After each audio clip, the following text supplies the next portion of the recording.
তেল ব্যবসা করতে গিয়ে মানুষের মেন সমস্যা কোন জায়গায় ফেস করে? বিশেষ করে তেলে সব ভাজাল দেওয়া থাকে তো, ভাজালটা অত্যন্ত চলে। আমার এখানে সর্ষে নিয়ে আসে চাষিরা, বিশেষ করে তারা সঙ্গে সঙ্গে নিয়ে যায়, সামনে দেখে নিয়ে যায় তার তেলটা কতটা হচ্ছে কি হচ্ছে সব সঙ্গে সঙ্গে সঠিক কোয়ালিটির তেল বানিয়ে নিয়ে চলে যায়। বর্তমানে সর্ষের তেল যেহেতু মার্কেটে অনেক বেশি দামে বিক্রি হয়, সর্ষের তেল বিক্রি করে একটা ভালো রোজগার আসে, সেই কারণে মেশিন বসিয়ে অনেকেই ব্যবসা করতে চান এবং সর্ষে ভাঙিয়ে তেল তৈরি করে তারা মার্কেটে নিজের ব্র্যান্ডিং করে সেল করতে চান। কিন্তু মেন সমস্যা হচ্ছে ভালো মেশিন পাওয়া যায় না। কোন জায়গায় সর্ষে নিয়ে গিয়ে ভাঙাতে গেলে বলে সর্ষে রেখে যাও এবং পরে এসে তেল নিয়ে যাও, এখানে ভেজাল দিয়ে দেওয়ার একটা সম্ভাবনা থাকে। তো মানুষ এইগুলো নিয়ে খুব ভোগে। তাহলে আজ আমরা প্রথমেই জানবো যে মেশিনের সমস্যার আজকে সমাধান জানবো, যে কোন মেশিন কিনলে আপনার সঠিক প্রোডাকশন আসবে এবং কোন জায়গা থেকে সেই তেল ভাঙালে আপনি সঠিক কোয়ালিটির তেল পাবেন। যে কোনো ব্যবসা করার আগে অবশ্যই সেটা যাচাই করে নেবেন, কারণ প্রত্যেকটা ব্যবসা ঝুঁকি সাপেক্ষ। আজ আমরা এসেছি উত্তর 24 পরগনায় বেড়াচাপাতে। তো দাদা সর্ষের তেলের বিজনেস করেন এবং দাদা তেল মিল আছে। দাদা কেমন আছেন? ভালো। আপনার পরিচয়টা যদি একটু দেন। আপনার নাম? সাইফুদ্দিন। আপনার নাম সাইফুদ্দিন। তো আপনার এই অ্যাড্রেসটা একদম এক্সাক্ট অ্যাড্রেসটা যদি আমাদের একটু বলে দেন। আপনার ঠিকানাটা কোনটা? কাউকেপাড়া, বটতলা। কাউকাপাড়া, বটতলা, বেড়াচাপা, উত্তর 24 পরগনা। ঠিক আছে। তো এই ব্যবসাটা কত বছর ধরে করছেন? 1 বছর পার করেছি। 1 বছর পার করেছেন, 1 বছর ধরে ব্যবসা করছেন। এবার আরো একটা প্রশ্ন অনেকে বলে যে আমি কোল্ড প্রেস মেশিনের তেল নেব, তাহলে তেলটা খারাপ হবে না, তেলটা গরম হয়ে হিট হয়ে গেলে তেল নষ্ট হয়ে যায়। তো সেক্ষেত্রে আপনি এই যে তেল মিল বসিয়েছেন, এটা কি কোল্ড প্রেস মেশিন বসিয়েছেন? কোল্ড প্রেস মেশিন বসিয়েছেন। এটার ঘন্টার প্রোডাকশন ক্যাপাসিটি কত? ঘন্টায় 50 কিলো। ঘন্টায় 50 কিলো। আচ্ছা, তো কন্টিনিউ আপনি দিনে ক ঘন্টা চালান এই মেশিন? আমি চালাই 8-10 ঘন্টা চালাই। কত কিলো তেল সর্ষে ভাঙাচ্ছেন প্রত্যেক দিন? 300-350। 300-350 কিলো। আচ্ছা, সেখানে আপনার বিদ্যুৎ খরচ কত পড়ে? বিদ্যুৎ খরচ 300-400 টাকা পড়ে। 300-400 টাকার মধ্যে বিদ্যুৎ খরচা হয়ে যায়। এখানে ইউনিট কত করে? 11 টাকা। 11 টাকা। আচ্ছা, আর প্রত্যেক দিন আপনি এখানে সর্ষে ভাঙিয়ে পার কিলো কত করে নিচ্ছেন? পার কিলো 8 টাকা। পার কিলো 8 টাকা করে নিচ্ছেন লোকের সর্ষে ভাঙিয়ে দিয়ে। আচ্ছা, তো সেক্ষেত্রে আপনার প্রতিদিন 300 কিলো ভাঙালে 3-8-24, প্রায় 2500 টাকার কাছাকাছি আপনার বিক্রি আছে। সেই জায়গায় আপনার খরচা হচ্ছে কত টাকা? 400 টাকা। তাহলে বাদ দিলে 2000 টাকা নিট আপনার প্রফিট একটা থাকছে। একটা লেবার রাখলে মোটামুটি 1,500 টাকা থেকে যাবে। একটা লেবার রাখলে 1500 টাকা নিট প্রফিট থাকে। আচ্ছা, এবার এই মেশিনটা সম্পর্কে জানবো। এই মেশিনটা কিভাবে কাজ করে আমাদের একটুখানি এর প্রসেসটা বলেন। প্রথমে হচ্ছে এখানে সর্ষে ডালতে হয় এই জায়গায়। আচ্ছা, সর্ষে ডাললে এখান থেকে তেল বার হয়। এখান থেকে তেল বেরিয়ে আসে। তেল বেরিয়ে ওকে, যেরকম এই পড়েছে। আচ্ছা, তারপর খোলটা এখান দিয়ে বার হয়। হ্যাঁ, খোলটা বারবার তুলে দিতে হয় না মেশিনে। আচ্া, তার জন্য আমি এই অটো প্ল্যানটা লাগিয়েছি। হ্যাঁ, এখানে পড়ে অটোমেটিক এর সঙ্গে আমার এখানে চলে আসে। এই খোল কবার ভাঙান আপনি? এ তো মেশিনের সাহায্যে ঘুরে যায় না, মোটামুটি যখন তেল শেষ হয়ে যায় হ্যাঁ তখন আমার এটাকে আবার এনে ঘুরিয়ে দিলে খোলটা বাইরে বেরিয়ে চলে আসে। বাইরে চলে আসে। আচ্ছা, এই হচ্ছে মেন সিস্টেম। তো এই মেশিনটা বসানোর জন্য জায়গা কতটা লাগে? জায়গা মোটামুটি 6 ফুটের মধ্যেই তো হয়ে গিয়েছে। 6 ফুট। 6 ফুট। আর লম্বা কতটা নিয়েছেন? 8 ফুট।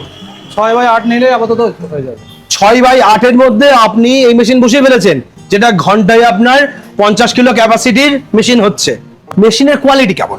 ভালো। এর ড্যামারেজ নেই, ভাঙাচোরা হয় না মেশিনে। আজ অব্দি মেশিনের পেছনে কোনো খরচা করেছেন? কোনো খরচা মেশিনে করেননি। মেইনটেনেন্স তো ওই খরচা নেই, মানে মেইনটেনেন্স শুধু ইলেকট্রিক খরচা আপাতত। আচ্ছা, কোনো মেইনটেনেন্স খরচা লাগে না।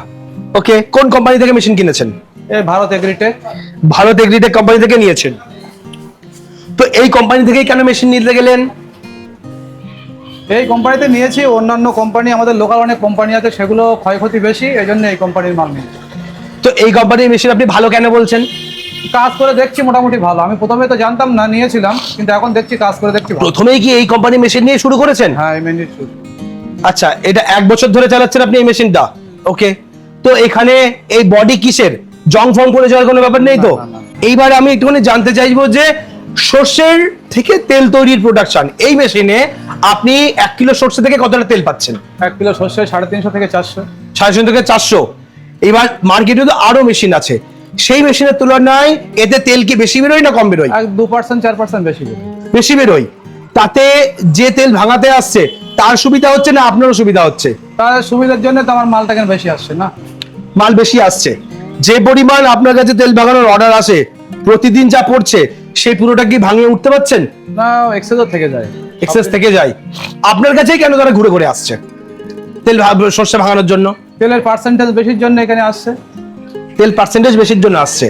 সর্ষের এইবার খোলের কোয়ালিটি জানতে চাইবো, এখানে খোলের কোয়ালিটি কেমন বেরোচ্ছে এই মেশিনে? এখানে চটি খোল মানে পাতলা খোল বার হয়, এতে সব মানে চাষের কাজে বা মাছে সব জায়গায় ব্যবহার করতে সুবিধা হয়। গরুকে খাওয়ানোর জন্য এই খোল খুব ভালো সুবিধা হয়। আচ্ছা, এই খোলের মধ্যে তেল কি পুরো আপনি এই মেশিন দিয়ে পুরো বের করতে পারছেন নাকি তাও খোল থেকে যাচ্ছে? না, খোলে তেল থাকছে না, পুরোপুরি বের করে নিতে পারছে। পুরো তেলই বের করে নিতে পারছেন। আপনি কবারে তেল বেরিয়ে আসছে পুরো খোল? এখন অটো প্ল্যান আগে তো 4 বার করে দিতাম, এখন অটো প্ল্যান তো আর দেখতে হয় না, যতক্ষণ তেল বাড়ায় ততক্ষণ আমি চালাই। আচ্ছা, তো এইবার 1 ঘন্টায় মোটামুটি কত কিলো আপনি সর্ষে ভাঙাতে পারছেন এই মেশিনে? মোটামুটি 40 থেকে 50। 40 থেকে 50 কিলো ভাঙাতে পারছেন। তো এবার যে এই কোম্পানি থেকে আপনি প্রায় 3,500 কিলোমিটার দূর থেকে আপনি এই মেশিন কেন আনতে গেছিলেন? প্রথম আমি ইউটিউব দেখে মেশিনটা নিয়েছিলাম, নেওয়ার পরে অন্যান্য কোম্পানির মেশিন অনেক আমাদের লোকালে দেখেছিলাম, কিন্তু সেই মেশিন আমার পছন্দ হয়নি। লাস্টে আমার এই মেশিনটা পছন্দ হয়েছিল বলে আমি এই মেশিন আচ্ছা, কাজ করেও আমি স্যাটিসফাইড। তো মেশিনের যদি কোনো সমস্যা হয় সেক্ষেত্রে কোম্পানি কি সহায়তা করে? হ্যাঁ, কোম্পানি সহায়তা করে। কি ধরনের সহায়তা পেয়েছেন কোম্পানি থেকে? কোনো রকম সমস্যা হলে কোম্পানিতে কল করলে ওরা ভিডিও কলের সাহায্যে দেখে তার সলিউশন বার করে দেয়। এই 1 বছর পরেও কোনো সমস্যা হলে সেক্ষেত্রেও হেল্প করছে? হ্যাঁ, করছে। এখনো সহায়তা পাচ্ছেন? এই কোম্পানি থেকে মেশিন কিনে বা এই মেশিনটা চালিয়ে আপনার মতামত এবং অভিজ্ঞতা কি হয়েছে সেটা যদি একটু শেয়ার করেন। আমার অভিজ্ঞতা বলতে, মেশিনটা চালালে মেশিন খুব নিঃসন্দেহে ভালো, সেই হিসেবে মেশিন চালানো যায় বা নেওয়া যায়, যদি কেউ নিতে চায় নিতে পারে। আচ্ছা, আর মেশিনের টুকটাক সমস্যা যদি আমার এলাকার মধ্যে বা আশেপাশে কেউ নেয় বা পশ্চিমবাংলার ভিতরেও যদি কেউ নেয়, এই মেশিনের মোটামুটি মেকানিক আমি ভালোই কাজ জানি, তার সহায়তা আমিও করে দিতে পারবো। আপনি করে দিতে পারবেন? ওকে, তাহলে তো কোনো চিন্তাই নেই। আর এইবার প্রশ্ন হচ্ছে তেলের বিষয়ে। যারা তেল কিনতে কেনে সেক্ষেত্রে অনেক ক্ষেত্রে তারা সঠিক কোয়ালিটির তেল পায় না, এক্ষেত্রে আপনি কতটা সহায়তা করতে পারেন সেই সমস্ত মানুষ? আমি 100% কোয়ালিটি দেওয়ার চেষ্টা করি এখান থেকে, কারণ আমি কোনো ভেজাল দেওয়ার চেষ্টা করি না। আমার জন্য আমার তেলটা বিক্রি হয়ে যায়, ভাঙানোর আগেই বিক্রি হয়ে যায়। আচ্ছা, তো আপনিও কি একদম তেল তৈরি করে বোতল করে মার্কেটে সাপ্লাই করেন? না, আমি মার্কেটে সাপ্লাই করি না, খালি লোকালেই বিক্রি করি, কোনো কোম্পানি ব্র্যান্ড তৈরি করিনি আমি। ব্র্যান্ড তৈরি করেননি? তো আপনার কাছ থেকে যদি এরকম কোল্ড প্রেস তেল কেউ নিতে চায়, ডেলিভারির মাধ্যমে কি আপনি দিতে পারবেন? তাদের পৌঁছে দেওয়ার ব্যবস্থা করতে পারবেন? দিতে পারবো।